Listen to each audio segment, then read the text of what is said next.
आइए प्यारे बच्चों, आज हम राष्ट्र कवि मैथिली शरण गुप्त द्वारा रचित यशोधरा नामक खंड काव्य के अंश सखी वे मुझसे कहकर जाते का अध्ययन आरंभ करते हैं। पद संख्या 1। सिद्धि हेतु स्वामी गए, यह गौरव की बात, पर चोरी चोरी गए, यही बड़ा व्याघात। सखी वे मुझसे कहकर जाते, कह तो क्या मुझको वे अपनी पथ बाधा ही पाते। मुझको बहुत उन्होंने माना, फिर भी क्या पूरा पहचाना। मैंने मुख्य उसी को जाना, जो वे मन में लाते, सखी वे मुझसे कहकर जाते। प्रसंग। प्रस्तुत पद हमारी हिंदी की पाठ्य पुस्तक हिंदी भाषा एवं आधुनिक कविता में राष्ट्र कवि मैथिली शरण गुप्त द्वारा रचित खंड काव्य यशोधरा के अंश सखी वे मुझसे कहकर जाते से लिया गया है। संदर्भ। यहाँ कवि ने राजकुमार सिद्धार्थ, जो कि संसार की पीड़ाओं से अत्यंत चिंतित और परेशान थे, वो एक रात अपनी पत्नी और पुत्र को सोया हुआ छोड़कर अचानक सत्य की खोज में निकल पड़ते हैं कि पति पत्नी का रिश्ता पूर्ण विश्वास, आस्था और आपसी समझ पर टिका होता है। महाराज सिद्धार्थ ने अपनी पत्नी यशोधरा को अपने भावों से अवगत नहीं कराया, परिचित नहीं कराया और चुपचाप आधी रात को निकल गए। यह पीड़ा महारानी यशोधरा के हृदय को अत्यंत दुखी कर रही है, इसीलिए वे अपनी सखी के समक्ष अपने मन की पीड़ा को व्यक्त करते हुए कहती हैं कि व्याख्या। सिद्धि हेतु लक्ष्य की प्राप्ति स्वामी पतिदेव गए चले गए हैं। यह गौरव की बात कि यह मेरे लिए गर्व का विषय है, पर चोरी चोरी गए, परंतु मुझे बिना बताए चुपचाप एक रात मुझे सोया हुआ छोड़कर चले गए, छिपकर चले गए, यही बड़ा व्याघात। व्याघात माने यही सबसे बड़ी चोट है, दुख है, आघात है, प्रहार है कि हे सहेली, मेरे पति सिद्धार्थ लक्ष्य की प्राप्ति के लिए इस संसार को छोड़कर, इस घरगृहस्थी को छोड़कर गए हैं। ये मेरे लिए अत्यंत गर्व का विषय है, क्योंकि कोई बिरला ही ऐसा व्यक्ति होता है जो सत्य की खोज कर पाता है। तो मेरे स्वामी उस लक्ष्य को अपना लक्ष्य मान चुके हैं, अपनी मंजिल मान चुके हैं। यह मेरे लिए अत्यंत अभिमान का और गर्व का विषय है, परंतु उनका यूं आधी रात को छिपकर जाना, मुझे बिना बताए जाना, मेरे लिए बहुत बड़ा आघात है।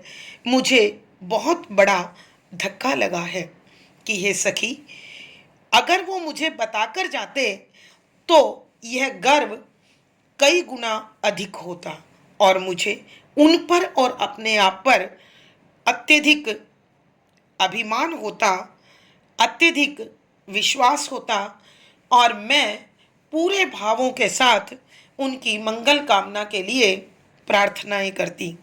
कह तो क्या मुझको वे अपनी पथबाधा ही पाते।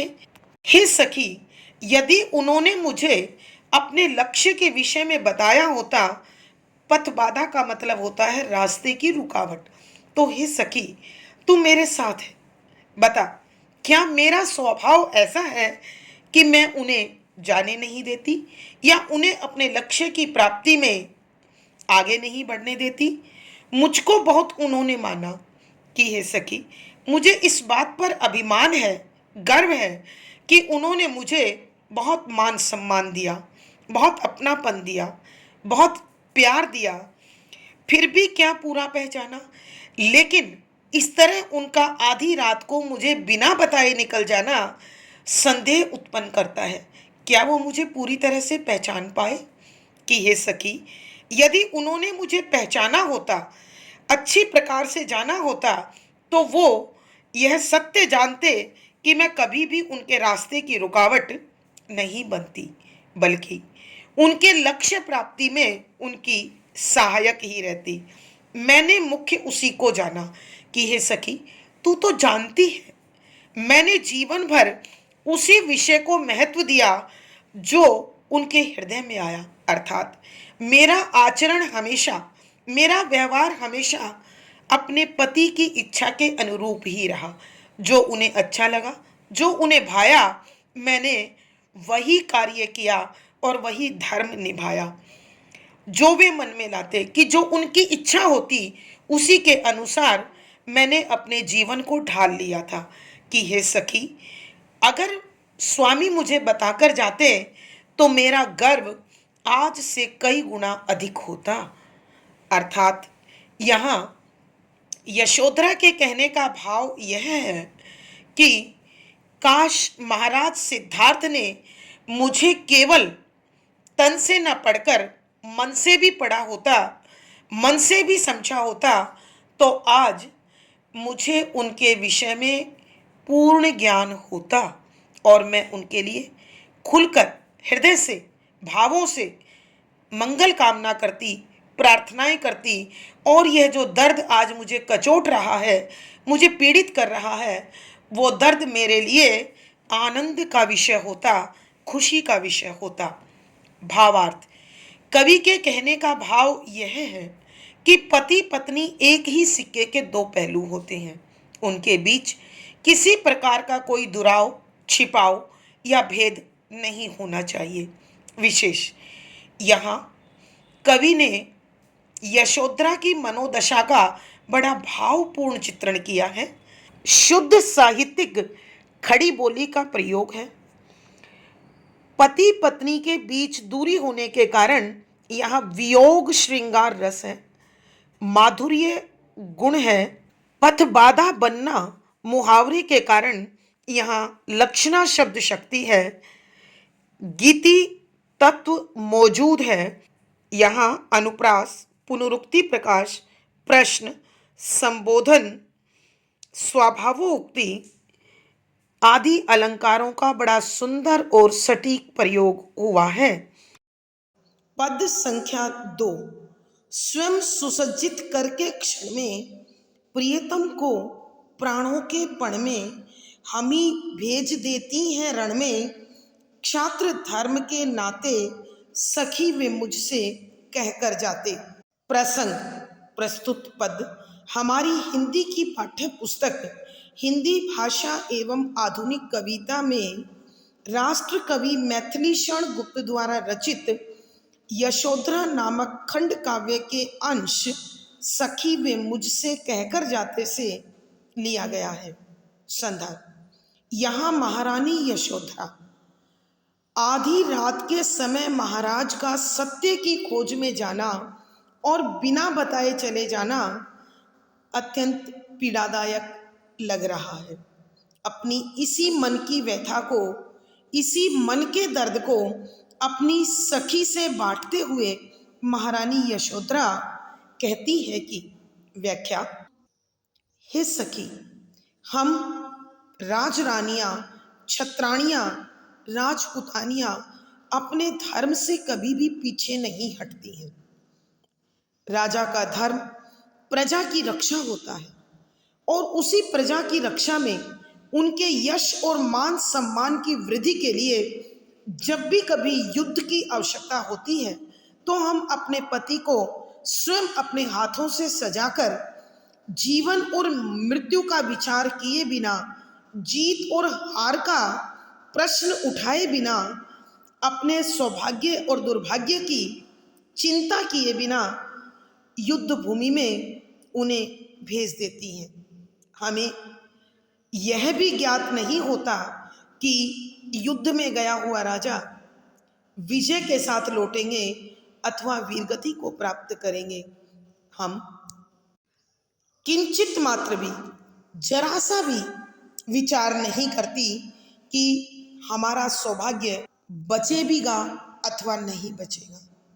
तो हे सखी, उनका इस प्रकार आधी रात को चुपचाप हमें सोता हुआ छोड़कर चला जाना मेरे मन को अत्यंत पीड़ादायक लग रहा है। मुझे कचोट रहा है। मैं अपने आप को अत्यंत अभागिन मानती हूँ कि मेरे स्वामी ने मुझे कभी भी पूरी तरह से नहीं समझा। अब मुझे अपनी छत्राणी होने पर और अपने नारीत्व पर अत्यंत ग्लानि उत्पन्न हो रही है, पश्चाताप उत्पन्न हो रहा है कि काश मेरे स्वामी ने मुझे समझा होता, एक राजपुतानी और एक छत्राणी के हृदय को पहचाना होता, तो आज मुझे अपने पर और अपने स्वामी पर और अधिक गर्व होता और अधिक अभिमान होता कि हे सखी, अगर उन्होंने मुझे बताया होता तो मैं निसंदेह उनके इस शुभ कर्म में, उनके इस सत्य की खोज के अभियान में अत्यंत भाव के साथ, सहयोग के साथ, सहमति के साथ उन्हें हंसते हंसते विदा करती और बड़ी उत्सुकता से उनके लौटने का इंतजार करती। और यह इंतजार का समय गर्व के साथ, सम्मान के साथ, प्रसन्नता के साथ, शुभ कामना के साथ, मंगल कामना के साथ मैं बिताती। हे सखी, तब मेरे जीवन में अलग ही रंग होता, अलग ही खुशी होती, अलग ही आनंद होता। भावार्थ, यहाँ कहने का भाव यह है कि पति पत्नी का संबंध विश्वास, आस्था और आपसी समझ पर टिका होता है। सिद्धार्थ ने यशोधरा को बिना बताए चुपचाप चला जाना नारीत्व पर और छात्र धर्म पर प्रश्न चिन्ह लगा रहा है, जो महारानी के हृदय को टीस दे रहा है, दर्द दे रहा है, आहत कर रहा है। विशेष यहाँ महारानी यशोधरा के हृदय की दशा का बड़ा मार्मिक चित्रण किया गया है। शुद्ध साहित्यिक खड़ी बोली में रचा गया पद है, प्राणों के पण में, अर्थात जान की बाजी लगा देना। मुहावरा होने के कारण यहाँ लक्षणा शब्द शक्ति है। स्त्री और पुरुष का संबंध यहाँ पति पत्नी का है, अतः यहाँ श्रृंगार रस है। सिद्धार्थ और यशोधरा शारीरिक रूप से एक दूसरे के दूर हैं, इसलिए वियोग श्रृंगार है, माधुर्य गुण है। यहाँ अनुप्रास, स्वभावो उक्ति, पदमैत्री और संबोधन अलंकारों का बड़ा सुंदर सटीक प्रयोग हुआ है।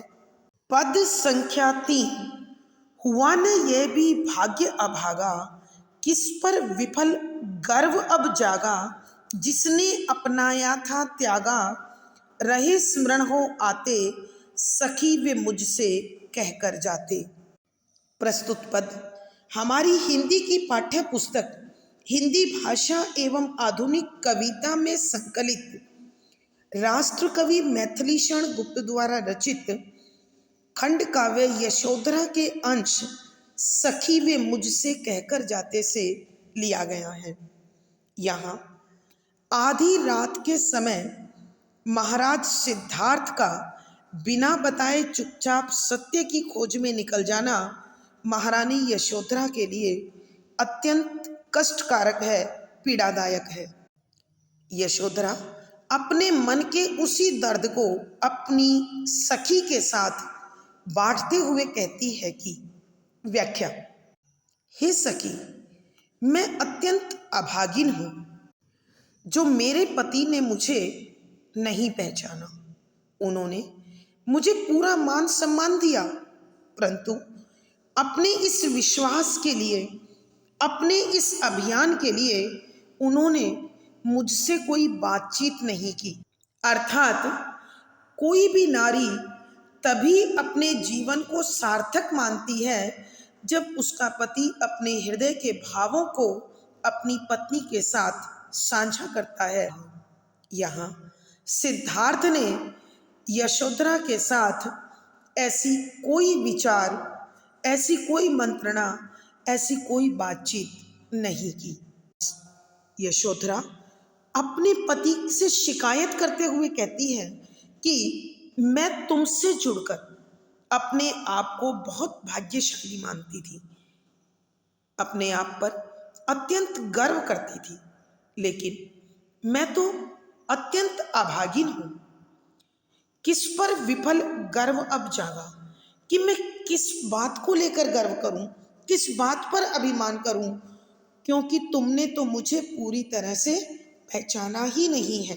आपने मुझे पहचाना होता और अपने सत्य की खोज के लिए वन में जाने की बात की होती तो मैं बड़ी प्रसन्नता के साथ, मंगल कामना के साथ खुशी खुशी तुम्हें हंसकर विदा करती।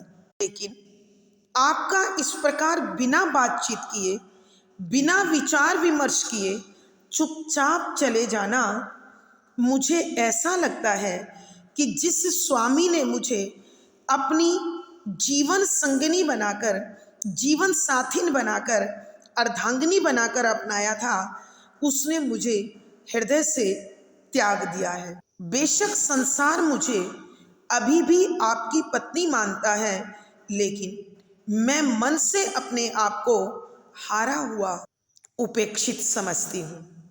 लेकिन मैंने आपको हृदय से चाहा है, आपको पूर्ण समर्पित रही हूं, तो बार बार आप मुझे याद आते रहेंगे और साथ ही मुझे याद आएगा आपका इस प्रकार चुपचाप बिना बताए सोता छोड़कर चला जाना।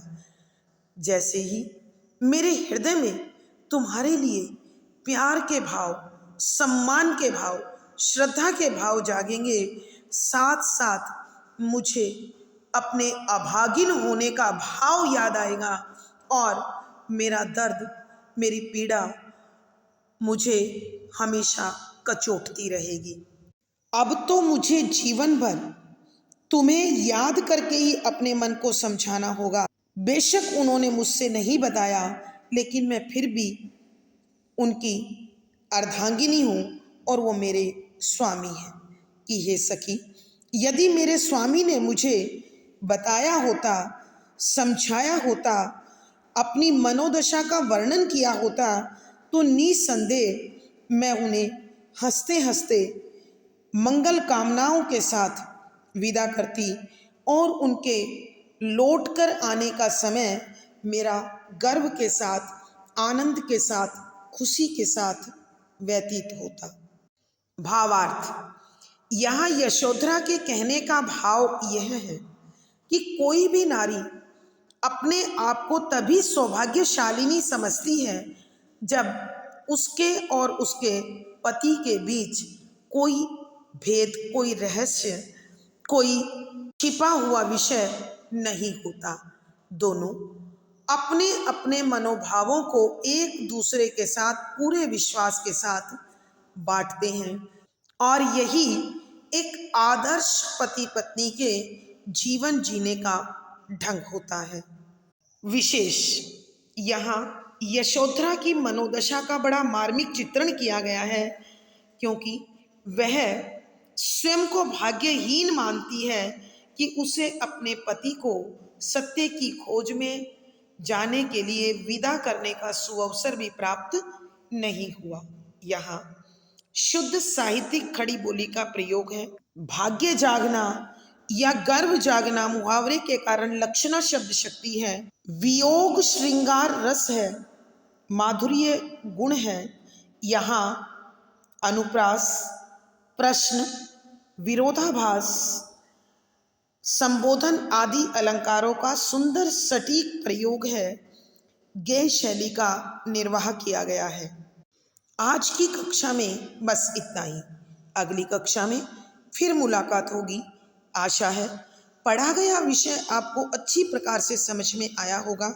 आप अपने भाव एवं विचार कमेंट बॉक्स में अवश्य लिखें और ऐसी ही शैक्षणिक वीडियो प्राप्त करने के लिए चैनल को सब्सक्राइब करें, लाइक करें और शेयर करें। आपका जीवन और भविष्य सुखमय हो, सफल हो।